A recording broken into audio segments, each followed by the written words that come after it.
Hello, how is everybody today? How y'all doing? Travels with Dottie here, and I'm out for a little walk. And I've decided that based on some of the comments I've been getting, I've done more than a couple of videos on full-time RV life, and my enthusiasm for it creates a almost 100% positive video every time.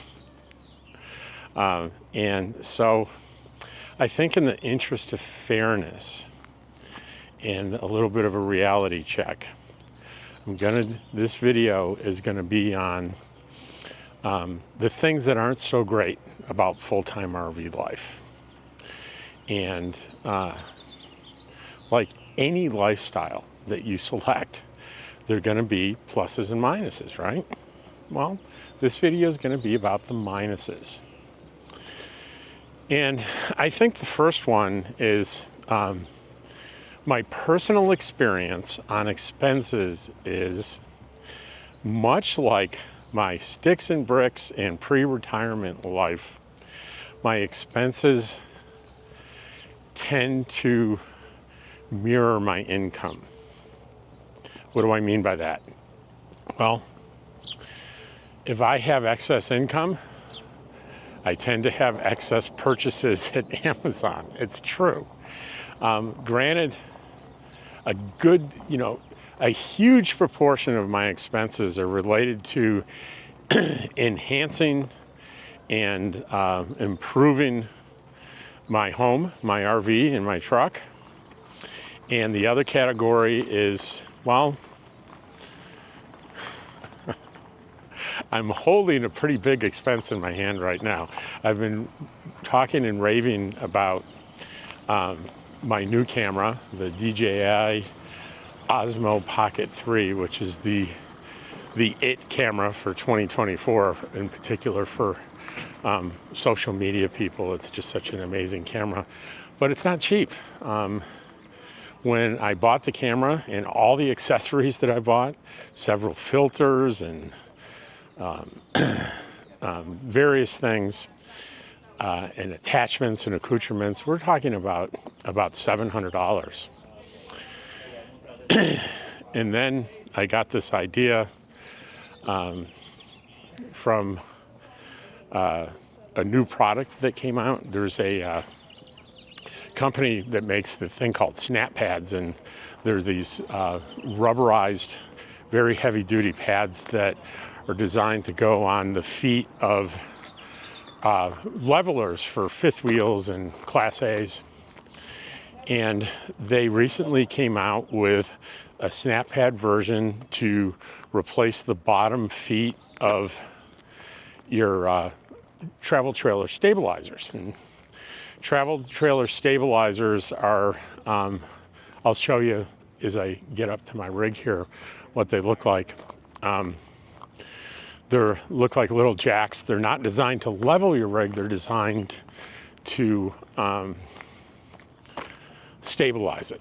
Because if you don't have them down and you're in a travel trailer, you've got the wheels and you've got the front jack, the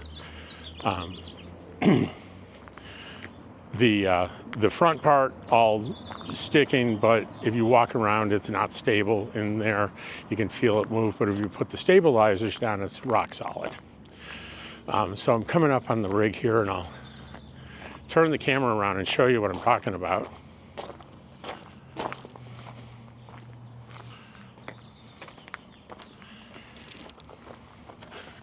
See, that's what they look like. And you see they are sitting on one of those orange blocks because the feet of these things are just a small piece of metal. And frankly, if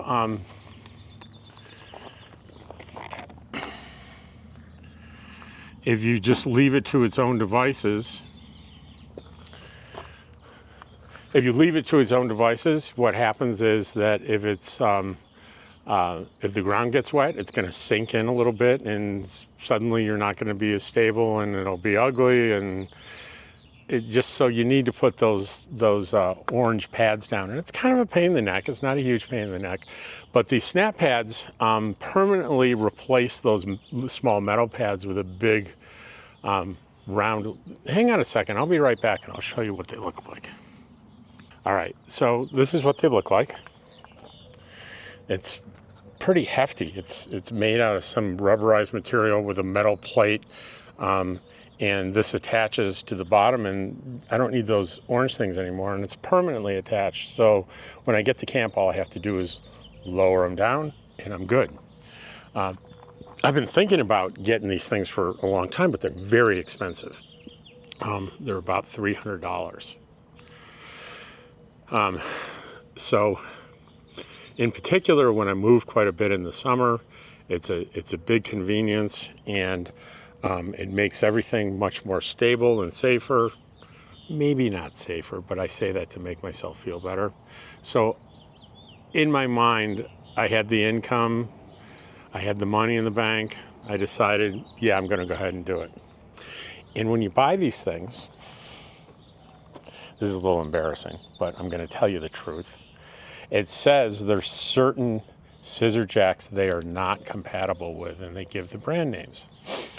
And I said to myself, you know what? I don't know the brand name of the scissor jacks. They're called scissor jacks. That came with my Winnebago Micro Mini, and I did a little bit of research. What kind of scissor jacks are with Micro Mini? I didn't really get an answer, and I didn't look very hard. So these get delivered last week, and I go to install them, and you know what's coming, right? The jacks that I have are incompatible. Incompatible. I mean, there's no jury rigging. I looked and I thought, can I make these work? And the answer is no, I can't.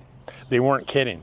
And lo and behold, when I'm down there working on it, I see the brand name, and there's the brand name of the jack, and that brand name is prominent on their site saying, if you have these jacks, our product won't work.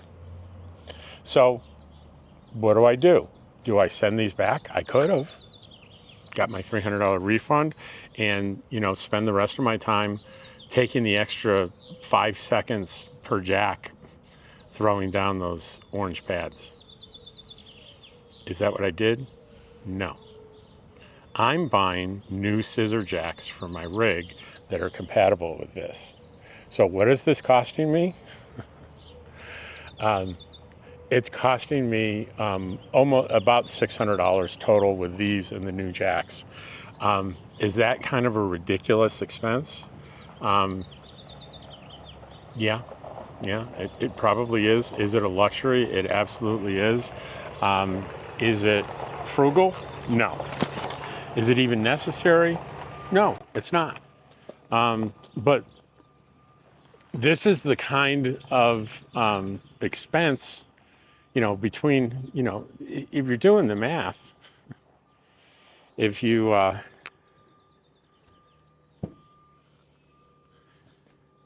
doing the math and you start adding up, hey, he said he spent $700 on a camera, and now he's saying $600 on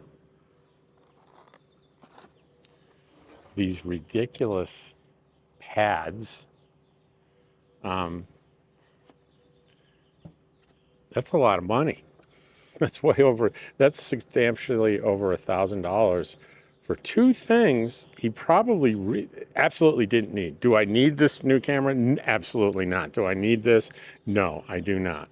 So I've been frugal in other ways, and all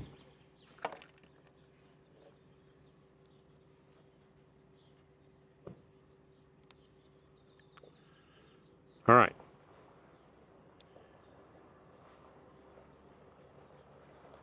Here's another example of not being smart. What just happened? And I'm going to leave it in there. My $700 camera fell over, and I have a polarizing filter that I had on there that fell off, and I had to put the camera upright and put the filter back on. But what's my point with that? My point is that the camera was sitting upright on the table on its own, and there's a little tripod that I bought. Was I using the tripod? No. Um, I wasn't being careful with one of the things I'm talking about spending an incredible amount of money on. I wasn't really paying attention. If I was paying attention, I'd either be doing what I'm doing now. My hand is on it to make sure it doesn't fall over, because it's not, this device is not designed to stand up on its own without something holding it like the little tripod. Or actually what I just did is I just now put it on that snap pad that has these bars coming up, and there's no way it can fall over now. Um, but I could have broken my expensive camera, so I wasn't being careful. And I got to tell you that um, that kind of carelessness, unfortunately, is part of who I am. And I'm not proud of that. My friend Tim, who I camp with in the winters, you've heard me talk about Tim quite a bit. He's very, very meticulous. He's he has a 20-year-old Class A that he takes meticulous care of, and he does his own repairs and maintenance. And he's helped me a great deal, in particular with my solar system and electrical system.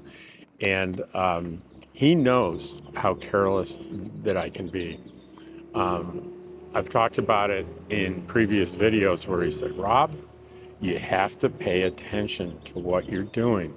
You really need to focus on what you're doing. And there were things like I wasn't paying attention to maintenance on my electrical system, and he was finding loose connections. And he said, Rob, loose connections will burn you in your system in more ways than one. And it did. I had a loose connection going into my Victron MPPT controller. If that doesn't mean anything to you, that's okay. They cost $300, and you have to have it for your solar system. And if you have a loose connection going into it, the thing that happens with loose electrical connections, it generates heat, and sometimes a lot of heat. And in this case, my loose connection generated enough heat to melt the connector within the device, rendering the device useless. So I had to buy a new one for, I think it was $340, because I wasn't paying attention in being intentional and deliberate about my maintenance. So it cost me an unnecessary $340. And of course, Tim helped me install it. And I did take some precautions that I won't go into now to ensure that that doesn't happen again. But if you are like me in the respect that you kind of like toys and gadgets and things, that's going to be a big part of your spending in RV life. Also, if you're like me and you struggle to be disciplined around taking care of things, it will cost you money like it's cost me. Is it the same with the sticks and bricks? I don't know. I think to me, there's more temptation for sort of gadgety, trendy kinds of things in RV life than there was when I owned homes. I'm not totally sure about that. That's just my personal experience, and it could be that I've changed, or I don't know.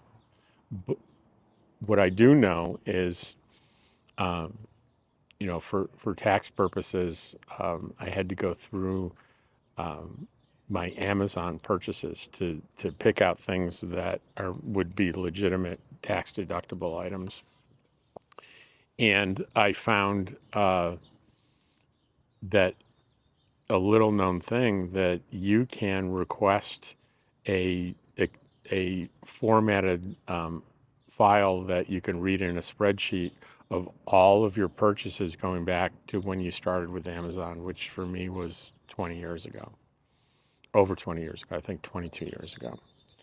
And they will send that to you. And you can put it into Excel and you can add up every penny that you spent for, in my case, 22 years. I am so embarrassed about that number. I'm not going to tell you. It shook me, the amount of money that I've spent. So while I talked in my last video about how frugal this lifestyle can be, it can be, right? I have friends that do this for, around $1,000 a month in income, and they live this lifestyle and they experience the same joy that I do in doing it. Their income forces them to be frugal, right? I don't have a huge income, but I don't have debts and I don't have much, where I talk about, spending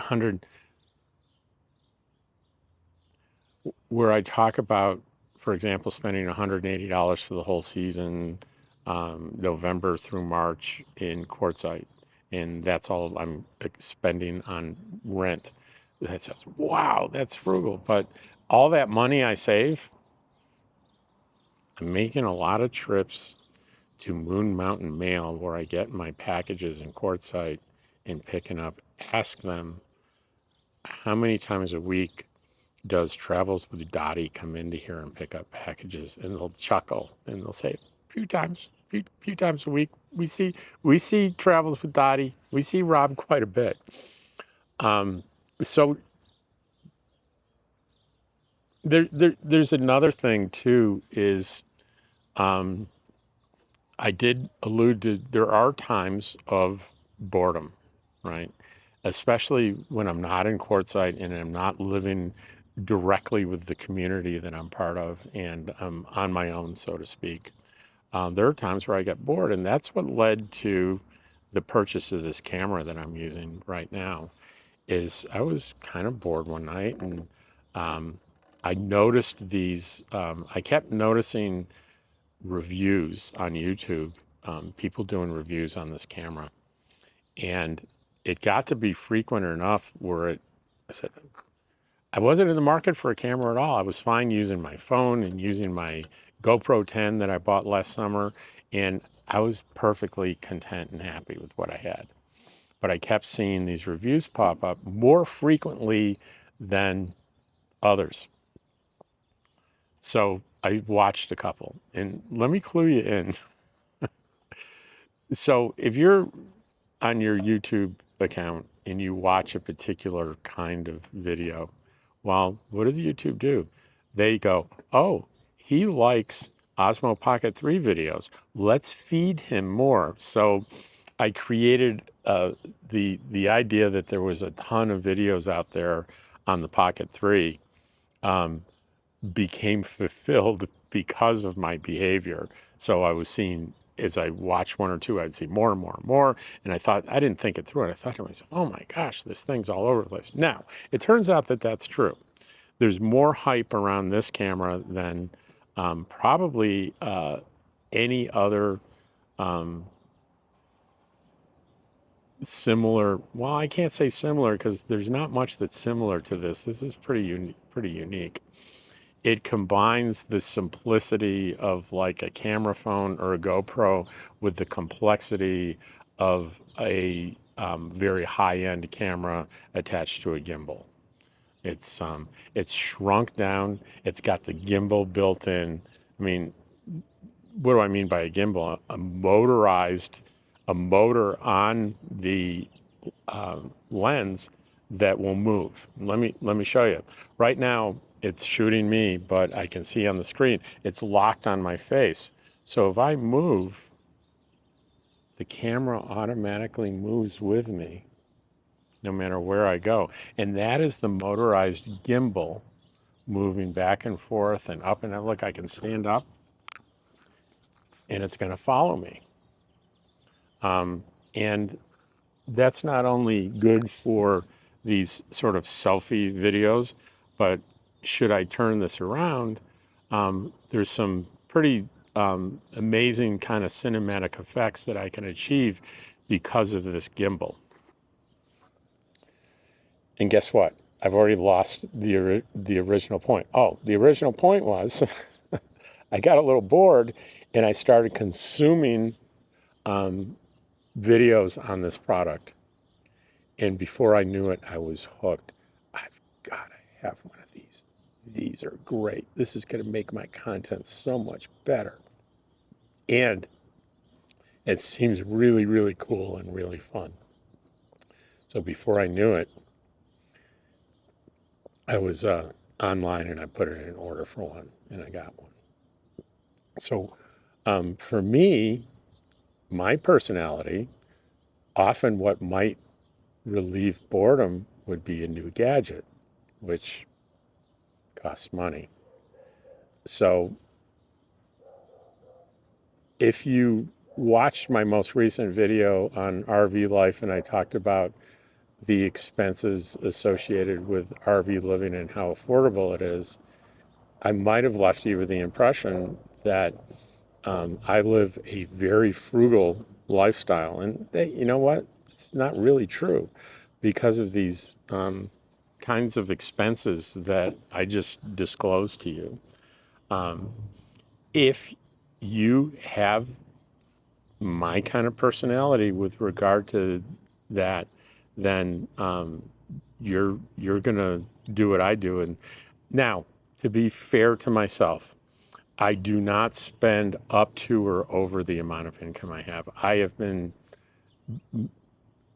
Over time, not this month, but over time, if I look at my finances, my cash levels are slowly growing over time. Slowly.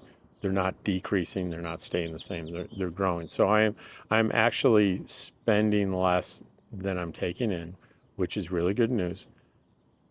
It's small, it's very small, but very small will become significant over enough time.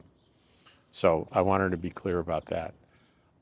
So I think when I talk about what it costs to like boondock and like what I pay here at Preferred RV Resort and the great deal in New Mexico, I'm giving you information on the, I'd say the possibility that you can do this life for a small amount of money. And like I said, I have friends that I know are, $1,000 or less per month, like in disability income, and with, sort of minor, small side, they call them side hustles now. Like having a YouTube channel that produces income as a side hustle.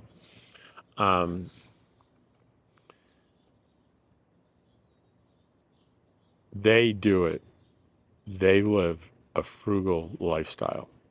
And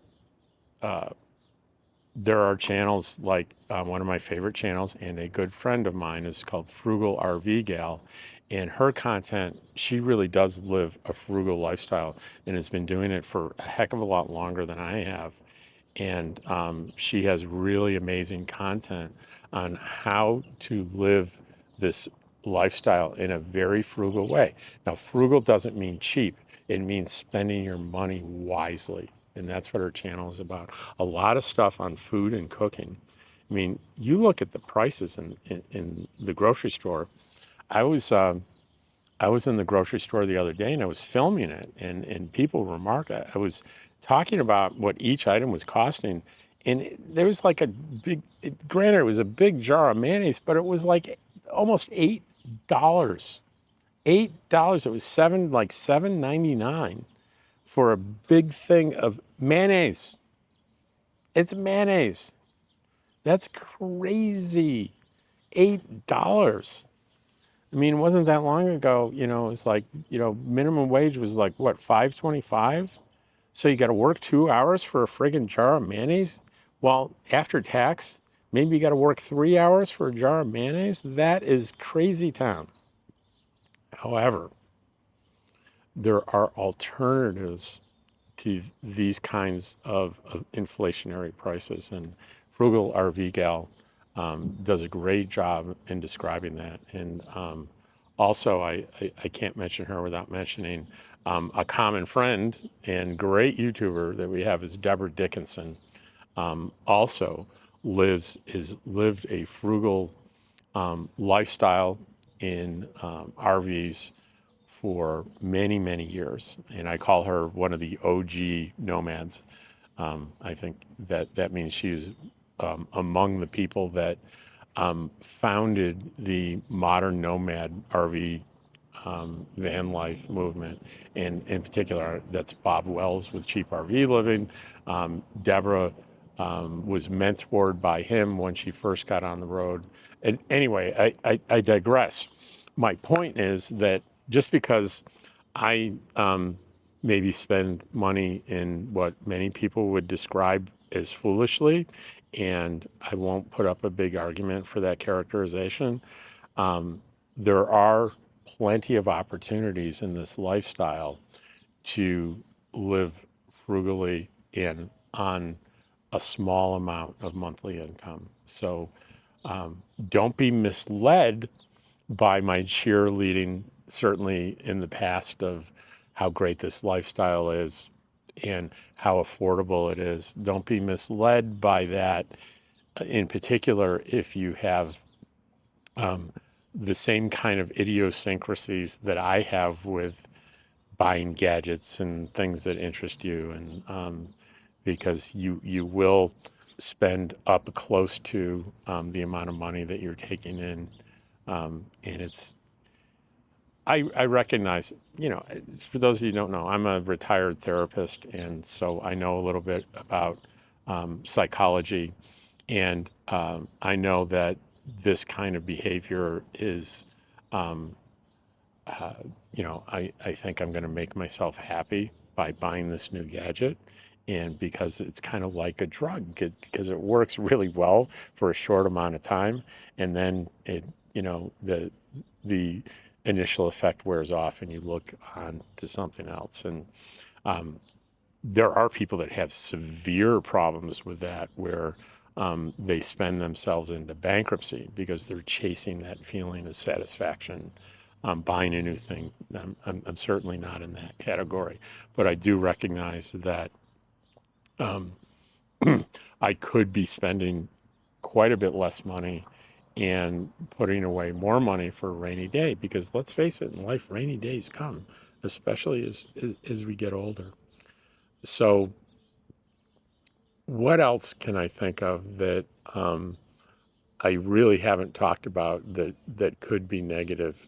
Um, I think I have talked about the idea that when you pull everything you own down the highway, as I do with this rig behind me, um, uh,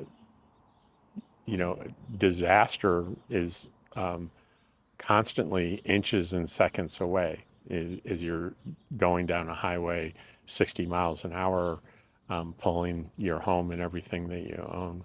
So I think that kind of disaster can strike at any time more readily than a sticks and bricks. Let's face it, you don't pull your condo or townhouse or home down the highway on a regular basis, or really any basis, down a highway going 60 miles an hour, being not only dependent on your own driving skills, but the conditions and, more importantly, the driving skills and happenstance of others. You don't take those kinds of risks. Um, I think things like the risk of fire, in particular fire that would become a total loss or fire higher than an RV. Once an RV catches fire, it's done. The whole thing, they go up so fast. And there are lots of opportunities for conditions that create a fire in an RV because you're moving your stuff down the road. Um, and things are jiggling and shaking all the time. And what might that lead to, Tim? Loose electrical connections, which lead to heat, which can lead to fire. So the risks of everything you put everything, all the items basically that are near and dear to you, you put at great risk when you're an RVer on almost a daily basis, and depending on how much you travel. So one of the requirements is you need to have, or you don't need, it would be preferable to have the mindset that the things that I have, that are physical things, are replaceable, right? Um, I'm not replaceable. My Dottie and George, my pets, are not replaceable, but everything else I have can, one way or another, can be replaceable. Might I not be able to afford exactly what I have now to replace it? Maybe not, but I'm confident I can come close enough. But that's another drawback of RV life, um, is that you're putting the things, the physical things that you love, at risk more so than if you lived in in a stable place like a home or an apartment. Some people say, you can really miss the ties that you have to a community. And that's entirely dependent on what your world looks like. If you've lived in a small town your whole life and you know everyone and you feel really connected to that town, and you suddenly leave it, that can leave a big hole in your heart. And that can be a painful thing and make it very difficult to adjust to this lifestyle. Conversely, if you're like me, and in my adult life, I've moved jobs and places every 2 to 3 years, um, I haven't developed those very deep personal ties to a particular community. So I've moved quite a bit. So I don't have that longing for that deep connection to a particular community because I've never really had it. You don't miss what you've never had. Um, so that's another consideration. How deeply are you really embedded and tied to the community that you live in, and what might it be like to walk away from that, and how painful could that be for you? Uh, However, on the advantage side, if you do this lifestyle and decide, oh, this is not for me, then you can turn around and you can go back to that little town and camp there, or sell your stuff and rent an apartment and go back to that, find a way to go back to that community.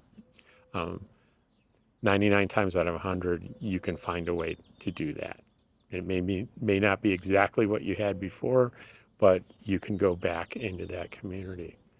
Um, what I did to ensure that I was going to be comfortable in living full-time in a trailer is, before I retired and hit the road, I had my rig, and I found a full-time RV park in Fairfax, Virginia, where I worked.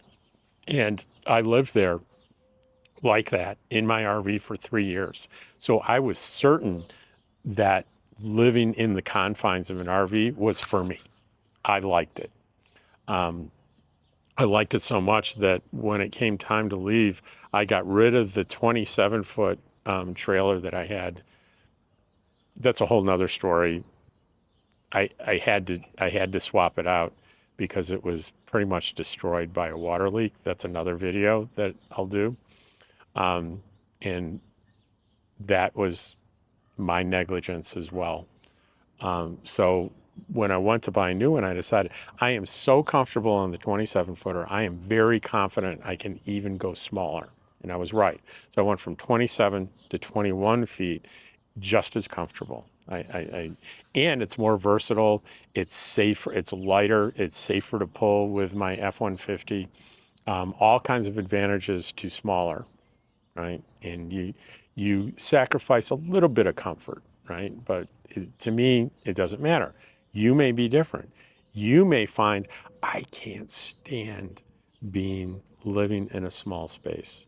It just drives me crazy.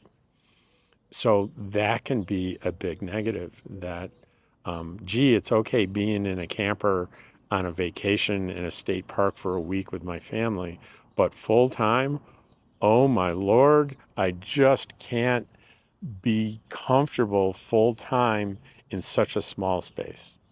If that's you, then that'll be a big negative. For me, that wasn't it. So these positive and negatives of the RV lifestyle, um, very personal. The last thing I want to talk about is a comment that was on my last video that I ended up deleting and blocking the person from my channel because the nature of the comment was very, very vicious and mean. But the I want to address the not the exact content, but what the person said in general. They were saying that 90% of the people in the RV nomadic lifestyle are just a hair away from homelessness, and only 10% are, can make ends meet. And that's just this person. I don't know whether they made that up or they honestly believe that, but that is not true. And well, let me say this. In my experience of uh, living the lifestyle where I do, and a big part of it is Quartzsite, Arizona, where it's a mecca for people that live this lifestyle. Um, I know that that's not true. 90% of the people are not just that close to homelessness. It's true that there are people that the choice is I live in my vehicle or I'm homeless. Is that a thing? Absolutely, it's a thing. And I know people that are in that situation that do flourish in the lifestyle because I've met them and become friends with people in that situation. Um, but the characterization that 90% of the people are just borderline homeless, it is not true. Um, the numbers, um, I don't know what the number is. I'm not an expert, but it's far smaller than 90%. And in my experience, it's not even close to being the majority. So I hope that this video offsets somewhat maybe some over enthusiasm of my last video and gives people that are sitting home thinking about this lifestyle some practical things to think about and consider before you choose to join us in this lifestyle. Um, anyway, uh, again, I'd like to thank people for taking what I consider to be the most valuable thing that you have, your time and attention to watch my videos. Thank you, and I'll see you on the next one.